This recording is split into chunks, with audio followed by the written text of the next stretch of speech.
You feel like a day off is the end of the world. Yeah, you do. I used to do. Yeah, I used to feel. Yeah, I did. But you realize it really isn't.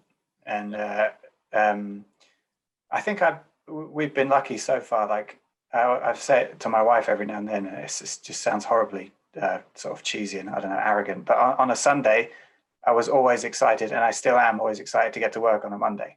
Like Yep. that's why it's the best thing I ever did, is to do my own thing, because that is such a privilege to be excited to go to work. Um, but the sinking feeling, in any manufacturing thing, there's going to be problems, and we take all the problems personally. Like we still do, but at some point you have to remove yourself, like from those situations. I think we've had products over the years. I mean, we've been going like 11 years or something now. There's been some batches of products that were just no good.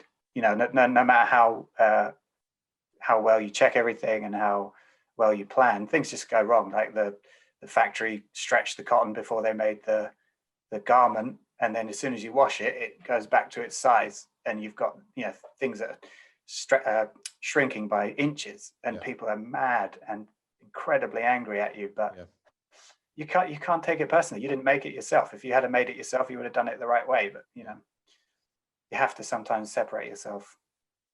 Yeah, it is challenging, and it's good you mentioned the that kind of privilege of working for yourself and doing your own thing, something you're really passionate about. I always refer to my my parents. They never did that really. My dad worked as a warehouse laborer all his life, and he really kind of went to work every day.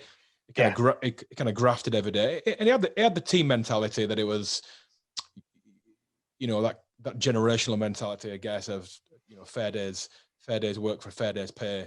But he never really enjoyed his job, and he always says to me that enjoying what you're doing is a real privilege and an honor. So I think whilst it can be tough, you've still got that amazing feeling of not really answering to somebody.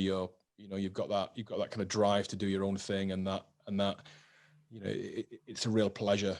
And it does seem like a generational thing. You said like the previous generation, they just worked really hard, and quite often in jobs that they really didn't like. And the thought of starting a protein company or starting a t-shirt company was just like, why would I do that? I've got to go to work and got to make money. It's just a lot easier now to start. It's easy to start, really easy to start a brand. You can start a brand in 24 hours, no problem. But then it's keeping it going once things become complicated. So why have your community fallen in love with Scramble and still love you? It's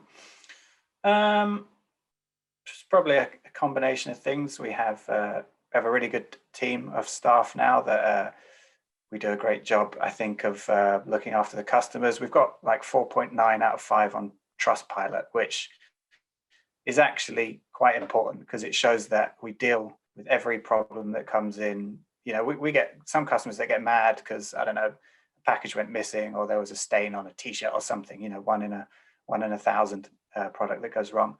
They get really angry, and then 2 emails later, they are a customer for life because we've replaced it, we've refunded it, we've sent out a replacement. So we really take customer service very seriously. We also have, I think, a very natural voice when promoting the brand and talking to customers. Like, none of us had any experience in business whatsoever, so we do everything the most natural way that it comes to us. Like, I don't know if that's good or bad, but we're here 11 years later still doing all right. So there's that, and then there's quality. We kind of naturally, it's very natural for us to want to improve the quality of whatever we're making every time we make it. We'll never stop trying to make our products better.